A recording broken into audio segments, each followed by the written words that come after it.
Okay, let's go.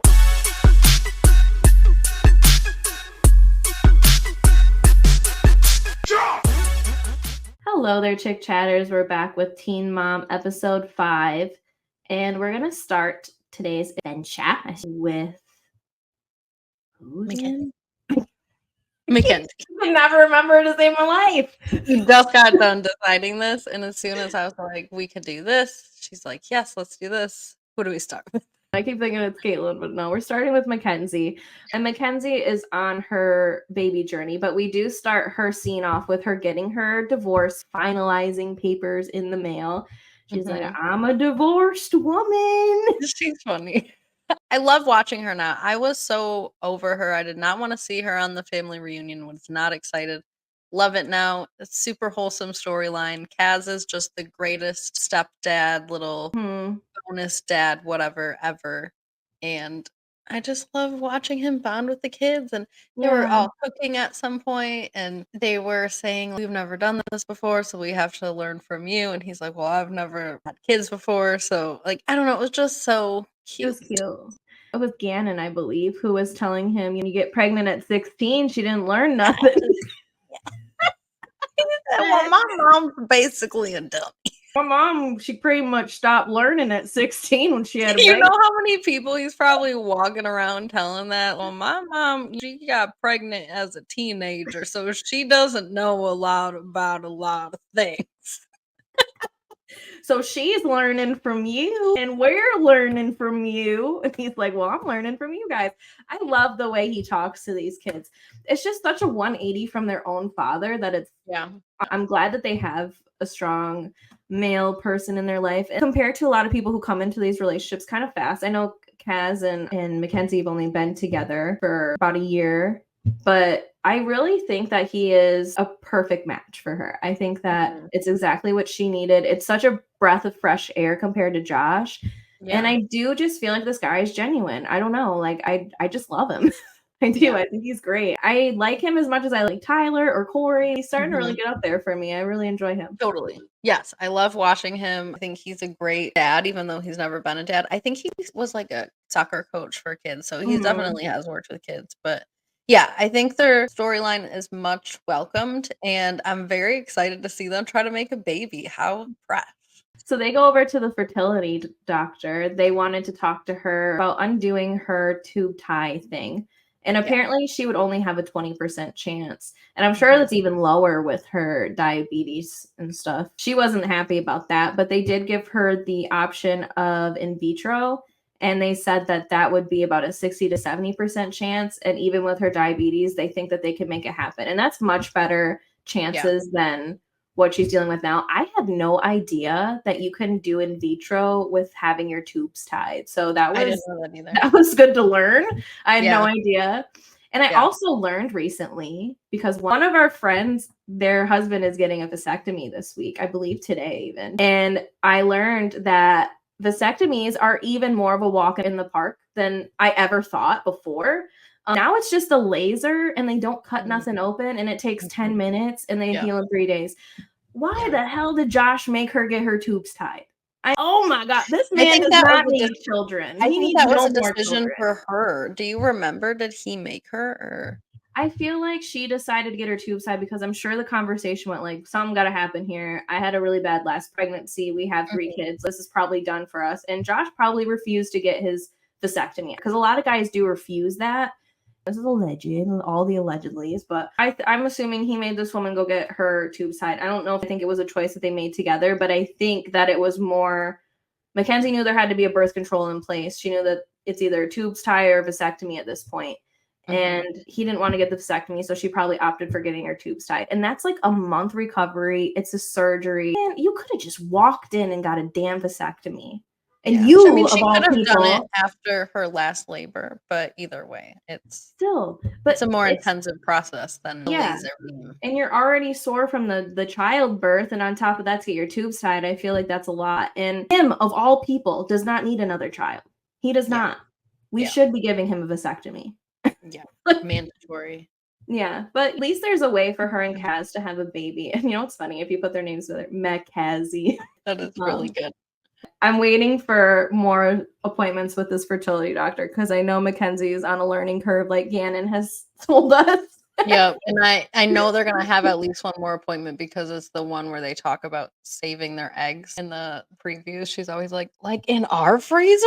And I cackle every time I see it, so I can't wait to see that. But no, the only thing left here is it sounds like they decide on doing IVF in the car on the way there. There is a little bit of a cost associated with that, and she does have to manage her diabetes, possibly with an insulin pump, which is not a good time, but looks like she is ready and willing and thrilled to do that. So we're going to talk about Cate now. Yep. Now we're going to get to Cate. And Cate is still dealing with April. They went to a therapy session and we got Dr. Mike back. What? Did she have the session with Dr. Mike or did she just talk to Dr. Mike after? Okay. No, he kept saying he was proud of how she spoke. He was there and he called her after the fact to be like, how did you feel about that? Because they didn't film the therapy session because April did not want it to be filmed. And I don't blame her. Sometimes those therapy sessions do need to be private. And they should have, especially between Cate and her mom with what's going on with them right now. It's not for the show. Cate can talk about her side of it just like they did. And we got Dr. Mike, Dr. Mr. Mike, Kaitlyn and Tyler is pretty much on-call It's therapist. confirmed now that he's a doctor because they actually called him that this time, but I still like Dr. Mister. Dr. Mr. Mike. I think we only called him Mr. Mike because I misspoke once, but that's what I've been calling him. They kept calling the other girl was a coach and they never gave him a title very much. And people were interchanging all kinds of things for him. So I was just calling him Dr. Mr. Mike. She has her little phone call with Dr. Mr. Mike and he's very proud of her. And I guess Cate set her boundaries and she's on the right track, I think. I like that she's giving Nova and Veda a day with her mom. I like that olive branch where it's not a long day where you have to be worried about April hitting the bottle or anything. We also learned that April does not enjoy hitting the bottle, but I believe a lot of addicts get to that point where they don't like what they're doing. It's just they have to do it because they're used to it and it's a habit. I think that Cate needed to hear that from her mom. And I like how Dr. Mr. Mike helped Cate think that through. What does that actually mean for you? And how does that sit with you? Because it allowed her to remind herself, if your mom doesn't like drinking, she doesn't find it an enjoyable activity like you thought it was, then you don't have to police it yourself. You're not the only one responsible for that. So as long as you can provide an environment for her to be in, then you don't have to argue with her about it then. In fact, maybe you shouldn't. And then the next scene we get with Kaitlyn is she's in the kitchen hugging on Tyler while the kids have the iPads, spreading it around. I freaking love Grandma. Grandma is the coolest thing in the world to these kids, which is good. I'm so glad. It really shows Kate's growth that she has a terrible relationship with her mom right now for all intents and purposes. Her kids still think her mom is the coolest grandma ever. They want to spend time with her, and she's facilitating them spending time with her. Right. Except for the youngest, who doesn't really know her, I guess. Yeah. Look how she said that. She didn't even really know her. I gotta give Tyler credit for that too, because I'm not sure if Kaitlyn on her own would be as willing to facilitate that. I think all these talks with Tyler have been really helpful for her. Tyler needs to just be a damn therapist by now, but I mean, he probably makes more money doing whatever he's doing now. But his OnlyFans. He's probably doing therapy in there too. He's got some kind of therapy going on. Talking to people about their trauma while Cate's sending photos.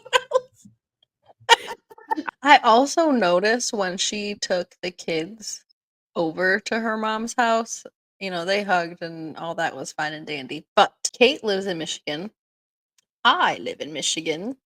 And they showed her car pulling away, and she has a cheetah print decal on the side of her passenger rear window of her maroon van. And I'm gonna look for her.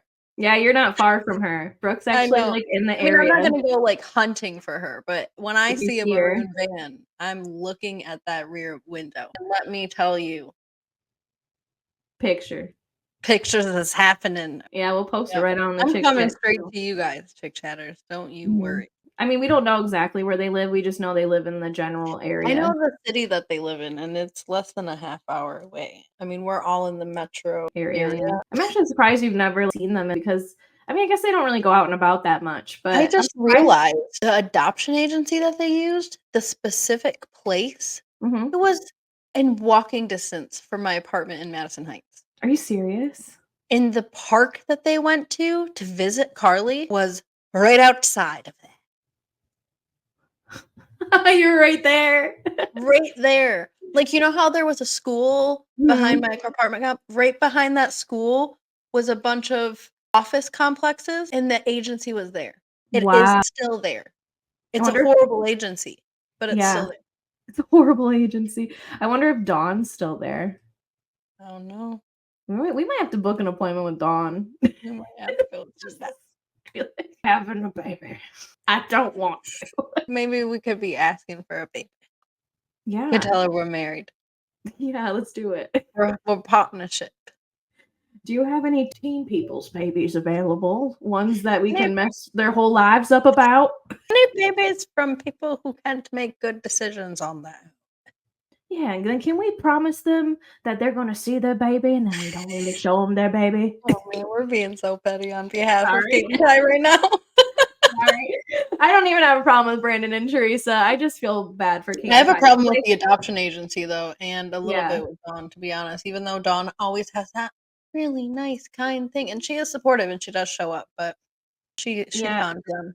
I feel like those were 2 teenage kids that were slightly taken advantage of because of their situation, and I do feel bad. They were really young making that decision, and Mhm. now we're seeing the consequences of some of that. They could have probably found themselves a little bit better of a match for them. I think they Yeah, wanted a very open adoption, yeah. and they got a semi-open adoption, I believe, and it seems more like it's almost like a damn closed adoption. I know when people sign up for this stuff, yes, it's the other parents. I mean, they're the ones adopting the child. They should have full say on what goes on with the child, but I can't help but feel bad that Kaitlyn and Tyler were so young when they made that decision. They really thought they were going to have this really open line of communication, and they just didn't have that. And maybe that's the kind of adoption that they needed. I remember there was a different person.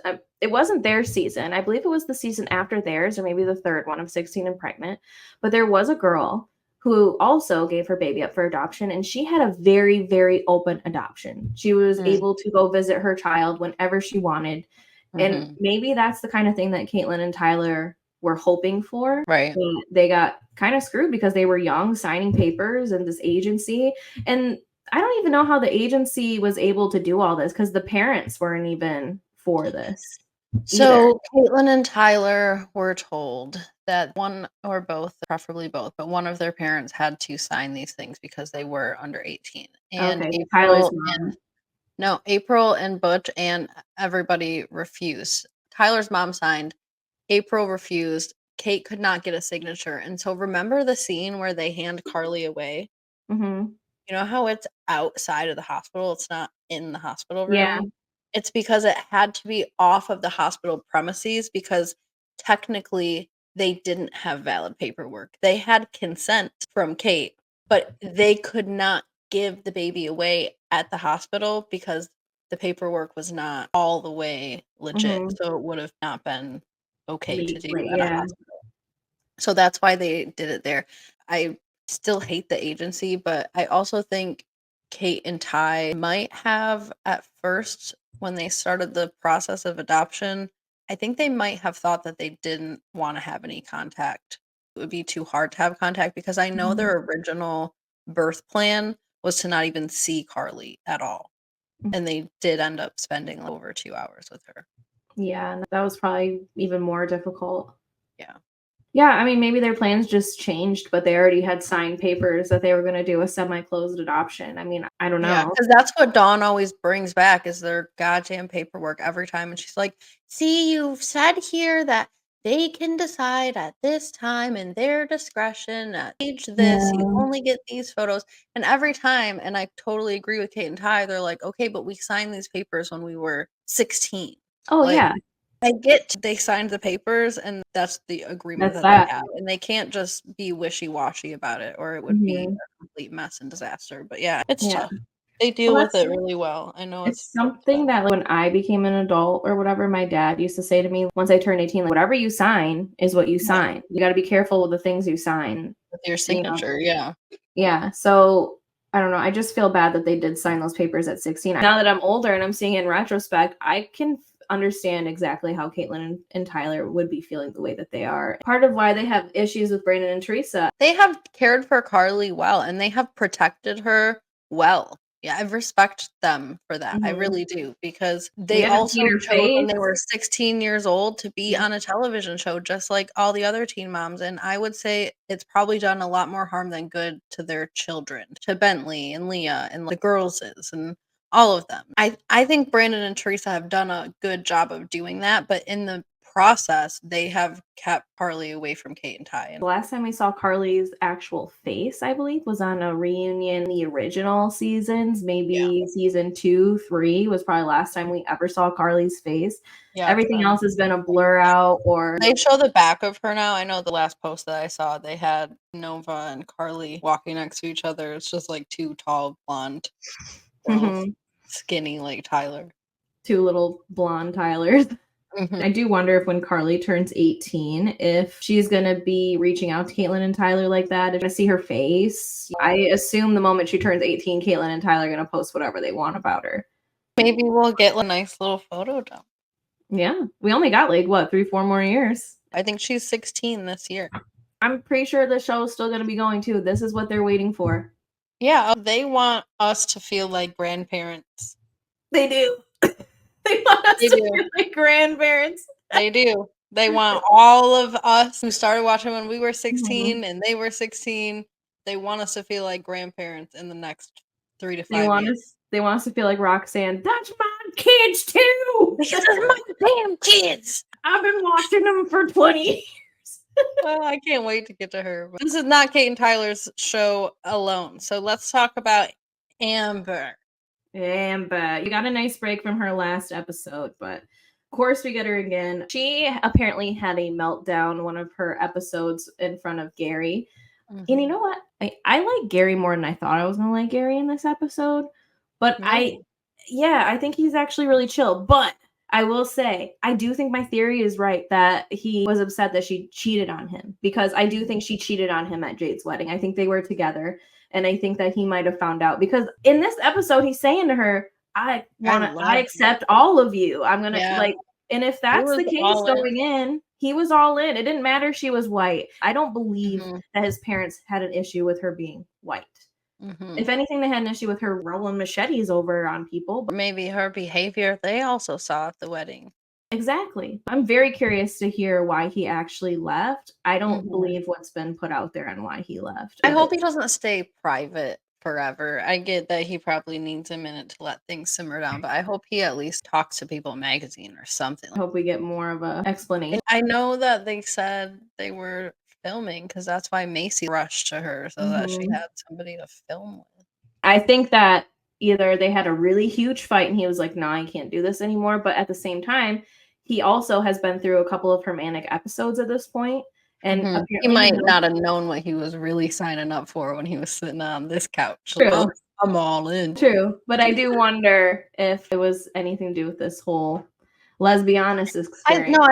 I like that theory. I think that that's definitely valid. The timing is definitely curious. I know a lot of people were focusing on the engagement coming out, but I think you're right. The episodes are also dropping right now too. And the episode right after we see Amber parading this woman through a wedding, we meet Gary, and then weeks later in real time we hear that they're engaged. I don't know. It all happened really quickly. So I think that that's a really good theory. So they go to this doctor's office, and I swear, isn't this the same doctor she's always been seeing? Yeah, and isn't he like a pediatrician? Not like a pediatrician, but a child doctor, like a child therapist. Well, I mean, let's show about a toddler. Acting like, oh, Angelina and the toddler. I mean, Amber's pretty close to Angelina and the toddler, so maybe she does need a pediatrician. I don't know. She really does act like she got a tantrum every now and then. So she does have a tantrum. She just calls them manic episodes. But so they talk about her manic episodes, and she's so weird. She's either over medicated all the time, or she's in a complete manic episode where she blacks out and doesn't remember anything and complete maniac. I don't know. I think she's still unbalanced. I think she still has a lot to work on. And whenever she does come out of the fog and out of the mania, I think she needs to learn how to take some damn accountability, or she's just going to keep getting more and more depressed and more manic because she's still very much harming all of her relationships.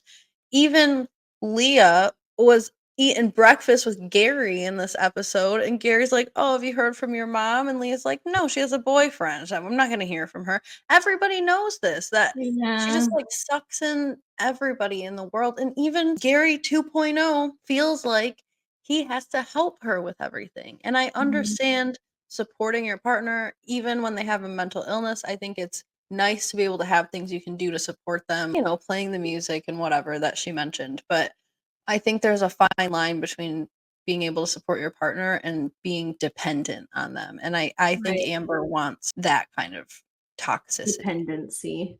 That's why Wonder she brings yourself? these men to therapy. This is your mental illness. This is not theirs. He Mhm. doesn't need to be validated that playing a song while you're in mania brings you back to ground. Like grounding is basic level skills. If someone puts a cold anything, it doesn't need to be your boyfriend. Like go get a hot washcloth. You can have the same effect. You can have your same coping skills yourself. Yeah. You You can don't turn need a on the man music for this. yourself. There's no other human required for grounding skills. You don't need to bring him to therapy just for this. And I wonder too if she was reacting so well during these manic episodes to him because it's a new relationship. Because I'm wondering if Andrew and other people have done the same thing for her in the beginning and she was fine, and then it just got worse and worse because you get comfortable with a person. So Yeah, then you're and you rely on them to be independent enough to be able to stabilize themselves. And so it's nice to be able to help them and it gives nice feelings. But the one time that you can't, or the times where you decide, I have other things to do or other commitments and I can't help you all the time, that's when she has this Mhm. meltdown. And maybe Yeah. that's what happened too in the breakup. I don't know. There's plenty of reasons to break up with Amber. I could come up with 3 A hours worth. plethora Yeah. of spanning back to 16 and pregnant. I do want to say, side note, Christina's face during the whole conversation with Leah was my face and is my face every time I watch scenes of Amber and anything to do with Amber. I I'm like, know. She just looks staring at it. thinner in that scene too. Ashley, she has a wonderful child. Yeah, she does. Holly might be my favorite teen mom child yet. Her and Like, Ryder are my yeah, favorite. I just love how talkative they are and Mhm. independent but Well curious spoken. and confident. And I feel like I could take either of those two girls out for a whole weekend and spend the whole time just talking and fun and like not be bored. I don't know. And I give all the credit to that certainly to Ashley because Oh, yeah. Ashley talks to her like she's an adult but also still like child age appropriate. She has a good relationship with her. I loved seeing these scenes. I know that this was probably the least interesting storyline of the storylines, but honestly, to me, it was really interesting. And I loved seeing these scenes. I love seeing Ashley and Holly. I like seeing them together. I love the way that Ashley parents her. I think she is top of the line when it comes Yeah. to these girls and how she deals with their kid. I mean, she might not get along with any cast member, but she is a phenomenal mom. I Yeah. think she is doing wonders with this girl. Holly is so freaking cute. I loved And her. smart. She's Yeah. brilliant. Super Yeah. duper smart. And you can see why, because Ashley, like I said, she talks to her like an adult, but still on a child appropriate level. So she used the word diligent, and right away she's like, do you know what that means? And she like gave her an example. The way that she is raising Holly to be just a confident, skilled, intelligent girl, woman in the future. My heart could burst. It's so Right. cute. She's And precious. now she's gonna learn how to swim. Holly has been getting a little bit of teasing for wearing a life jacket in the pool. When Ashley was talking to her mom about it, her mom was like, "We just threw you in the pool. That's happened with me too. We all live." So Ashley's gonna set Holly up with some classes. She made a deal with her, and I loved this deal. She made it Holly's idea. Yeah, she's like, "How about we make a deal? You take the swimming lessons, and when you follow through on those, and if you're diligent in those, then you can take off your life jacket probably by the end of summer, but let's have our goal be next summer." And she also gave her a little prompt to say when people make fun of her for being a baby. You guys are probably in life jackets too, you just don't remember. And I loved the scene where she went into Holly's room and she's like, "What are you doing?" And Holly's like, "Cleaning." What a perfect child. She's perfect. Oh, I just want to steal her. I know. I wanna just take her for a weekend and just hang out with her. She's just so cool. Ashley, if you're watching this, bravo, man. I just Yeah. love that kid. That kid is just amazing. Just chef's kiss on that. Chef's kiss to Holly. And Holly is probably going to outswim both her grandma and her mom together. It sounds like she already might be, even with the life jacket. As soon as she learns how to get the arms going and stay afloat, I think she could be an Olympic swimmer for all we know. I think she's gonna have that life jacket off by the summer. I I think think so will. too. She's already ready to ask. She's so cute too. She's like, take the life jacket off. Like, and Ashley knew she was gonna get that. I think after one lesson, I'll be able to take the life jacket. Like, she's so confident. And I loved her hair too. I loved her little pink braids, and she's just adorable. And all I see is little Bar in her face. But you know who she looks like really is Bar's mom. Yeah, she really favors Bar's mom, except she has darker skin, but she looks like Bar's mom with dark skin, which is so funny to me because I know Ashley and Bar's mom, especially in the beginning, way back, did not get along. No. And Holly looked more like Bar's mom as a baby and like a toddler. She still does favor her. She does look a little like Ashley. I do see some Ashley in there, but especially her intelligence level, just the way this child speaks is Ashley. Yeah, the way she carries herself is all Ashley. It's all attitude and confidence, and it's so cute. She's just adorable. And now we're going to leave this adorable, heartwarming scene to the most infuriating part of the entire episode, which is Roxanne and Briana. Yeah. Somebody turn the lights off on this lady. Honestly. So Briana is sitting there with Brittany. They're talking about the whole thing that happened with Roxanne. We got the refresher on what happened with her coming back in with her box of pills. Roxanne is such an explosive, reactive person. I just could not take her this episode. I was literally texting Brooke like, she's pissing me off. She's so annoying. She can't just say what she needs to say. It's always like a dangle. And a dangle. She's the type of person that makes you have to say certain words in a conversation. It doesn't feel natural. It feels like you're forcing you to be like, well, where and why and what's going on. They'll just tell you like, I learned something today. And it's like, just tell me what you learned today. Why do I have to be like, oh, what did you learn? I can see why Brittany and Briana are so frustrated with her, especially Brittany. Imagine this woman doing that to you your whole life. Probably about everything too, like breakfast that morning. I think Brittany just had it with Roxanne. The second that this woman dragged her own daughter on TV, and her daughter was like, my worst fear right now is that she's going to say my dad isn't my dad, and then this girl came on television and told her dad isn't her dad, and I was just in the same moment. You're trash. I was done with her with that too. It does sound as if my theory from last episode was right, in that Roxanne was addicted to drugs years ago and has since been on methadone as a way to maintain her sobriety. She's not direct. She's like, let me give you a piece so that you can act like you're interested in me. These are your kids. They're interested. They want to know. Just tell them what's going on. It's not uncommon for people to be on methadone for years and years and years, and you do have to go somewhere to get off of it, or you detox just like you detox on anything else. It's not a drug. That's why it helps people get off of the more harsh street drugs, I guess, that make you able to function. A lot of people function on methadone. Roxanne seems like she's functioned on methadone for at least the last 20 years, if not longer, I would guess.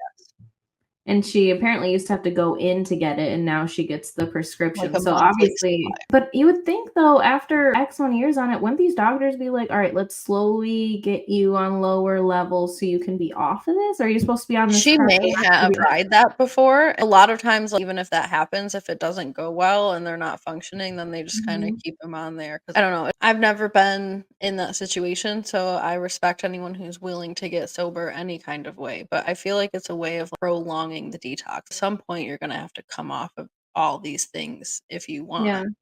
And I just don't know anyone who wants to be on methadone for the rest of their life. They might want to be on it when they first get sober, but it's not a soft landing. You still have to detox at some point. Brittany lays down her boundary again. She says, listen, this is my boundary. If you're going to be acting like this, then you're not going to come to the wedding. Well, Roxanne didn't want to hear that again. Not the ultimate. Don't bring up the ultimate again. So she starts losing her mind again and leaves and just takes off, leaving Briana and Brittany sitting there reeling. Briana's crying. She was ready to stay, and then just like that, she's ready to go, and she's already out the door. This lady is too much. She's insane. She already went out to the car and back, and then now she came back in with her box of nuts. Mhm. Call them box of nuts because she's just nuts. Her I like box of that. nuts, Her box of nuts. trying to have these girls piece together the puzzle while she's sitting there being a nut. I can't with Roxanne anymore. She just drives me completely off a wall. But then Mhm. she screams at Brittany about her boundaries. Brittany's like, these are my boundaries. These aren't your boundaries. Go hug a tree. And I'm like, go hug a tree. One or two things, right? One, this is not hippie bull crap. I know. She's not a tree hugging hippie or something. Why would you even say that? And two, what I really think you're saying is go F yourself. And you might as well just tell her that. Go F yourself. If you're going to be a horrible parent and tell your kid to go F themselves, just say the damn words at this point because that's basically what you're saying anyways to her.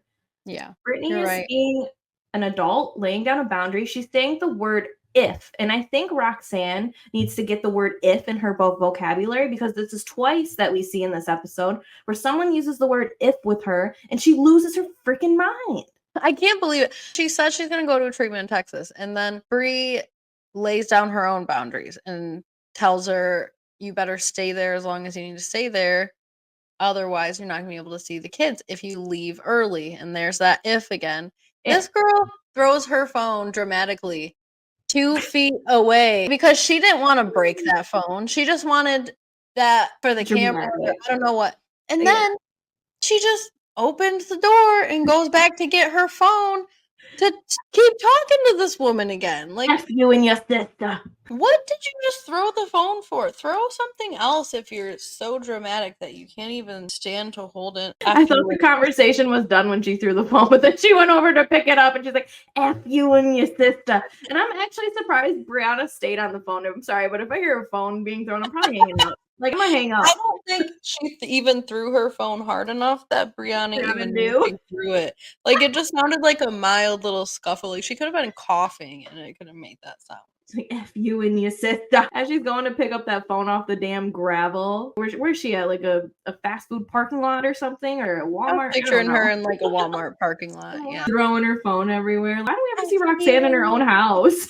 Yeah. Why is she always in her car? What are things you see in a Walmart parking lot, right? Some lady with her box of nuts throwing her phone. I'll you and your sister. We've all camera crew around her. Why don't we see Roxanne in her own damn house? Why is she always in this car? Where is she always going? I don't know. Was she always waiting to go to Brianna's house? She probably drives back and forth between Brianna's house and Brittany's house, even though Brittany don't even see her. She just probably camped outside for a little bit. I bet it's only Brianna's house because when she is arguing with Brianna, Brianna's like, listen, I'm just trying to protect my kids. These are my kids. She's like, those are my kids too. I'll raise those kids. And I'm like, Jesus, Roxanne, relax. You need to find an identity outside of Brianna and her kids. You need to find your own identity outside of your girls. You are going insane. And part of why you're spiraling is because this girl moved out. And all of a sudden you're spiraling like a maniac. Yeah, because it's time to get off the drugs. You don't have any excuses anymore. You're not raising kids. You don't have people in your life all the time that you can make all these excuses like, I have to be here for them. Everybody's gone. One of your daughters is about to get married. The other one has 2 kids. She's out on her own. She has a bag. She doesn't need as much support anymore, although Brianna still says that she gets help from her mom every single day. I think it's time for her to get sober now, and she's just kind of unraveling. When she originally decided to show her box of nuts to the girls, she did say, I can't carry this weight on my own anymore. I think what she wanted was to move back in with Brianna. I think she was hoping that she was going to be able to live back with these girls again, make her life a little easier because she did not want them girls to leave. She's like, you're not taking them kids from me. Yeah. Girl, you need to find yourself a hobby. Like, go to bingo. Find yourself. They're in Florida. There's so many things you could be doing. It's always nice outside for the most part. Find yourself a damn hobby. You gotta stop. This woman is insane. And I can see why Brittany's so fed up with her. I'd be Brittany too. And Brittany made a good point. Brianna has a different relationship with her because of the kids. That's kind of how it is even with me and my parents. Like, my parents have a different relationship than they do with my sister because my sister depends on them more for childcare. So if I want to get mad at my parents and be like, I don't want to talk to you, I don't need to. But she does because she needs help. And it's just different. It's a different dynamic. And I feel so much for Brittany. Brittany's been through so much with this woman. This woman has put her through the ringer. And then now she even wants to use her wedding as the ultimate. Brittany is so strong. She's just like, I'll be there with my sister and my nieces and my in-laws, and I'll be happy. Brittany is a boss, and I just love her. Brittany's the ultimate. Brittany is the ultimate. So her and her wedding are the ultimate. Roxanne, she triggers me. And I just think that she needs to learn the word if. I think I'm going to send her a postcard with the definition of if. I'm just going to throw it in the Webster's dictionary because she needs to know what if means, because she's acting like these people are threatening her. But then again, she didn't even explain her addiction very well to these girls, because for all they know, she's just been high for the last 20 years or so watching these kids and stuff. She didn't explain anything.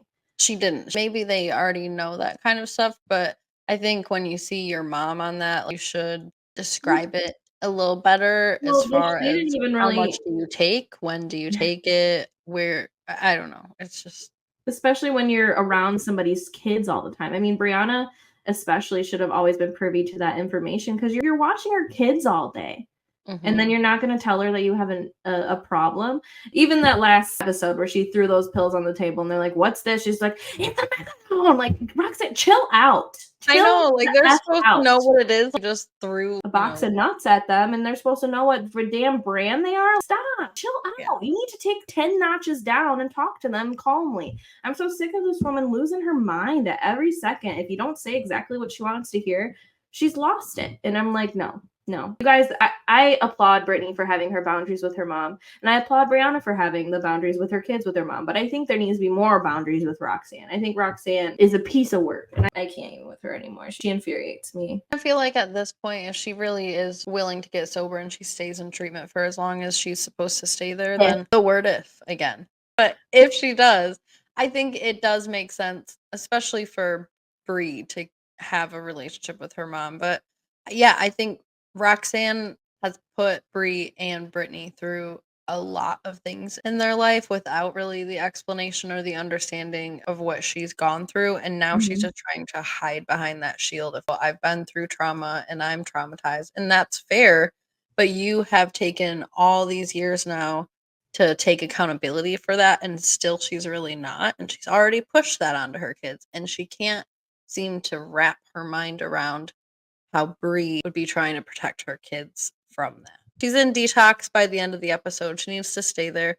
She did call Bri and she let her know that she's going to be there for 6 weeks. And Bri seemed pretty devastated about that, which I understand. It's probably a double-edged sword for her. She wants her mom to be around, and I felt for her when she was crying and said she misses her mom, but I know she also wants her mom to get better. And if Briana especially does not put her foot down, Roxanne will not get better. I don't think she will. That will enable her to keep being that shit crazy woman that she is. I do feel bad for Briana. She said that her mom's her most important person in her life. And it's all the way that Roxanne has went about Brittany and Briana's upbringing and the hiding of things has really inspired Briana to be more transparent when it comes to her kids. And I don't see how it couldn't. I mean, if you've been lied to almost your whole life about a ton of things, not only was she lying to Brittany about the father, she was lying to Briana about the same kind of thing. I feel like she's been lying about a lot. They're always finding a new revelation out about Roxanne or about themselves, and it's crazy. Like it's every 2 or 3 seasons, it's like a new trauma comes up. These women are in their 30s. This should have all came out long time ago.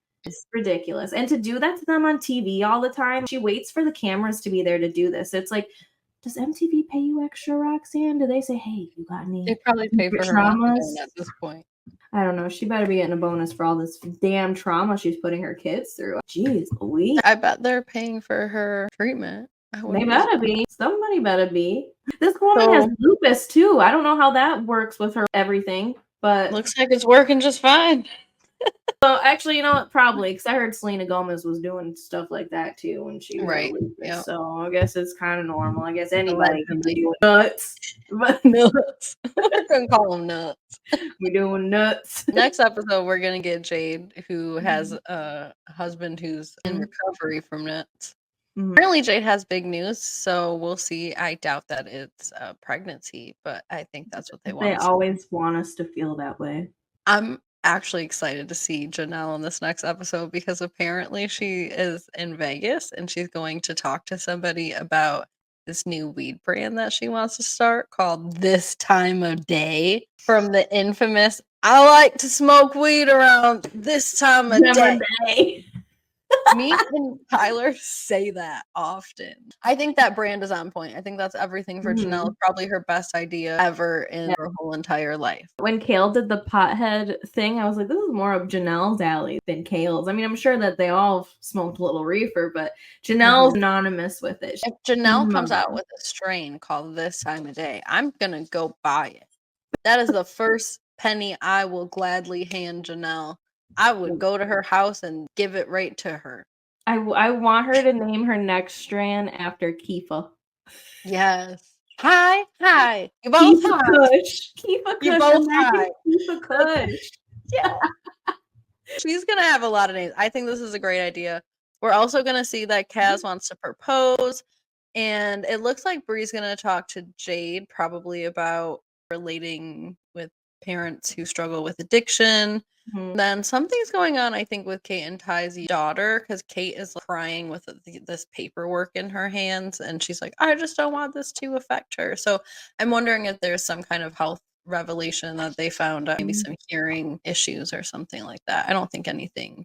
Curious. I guess we'll find out next episode. We shall see. So stick around, and we will be here to chicken chat. Chicken chat. Oh, okay. Bye, Chick Chat.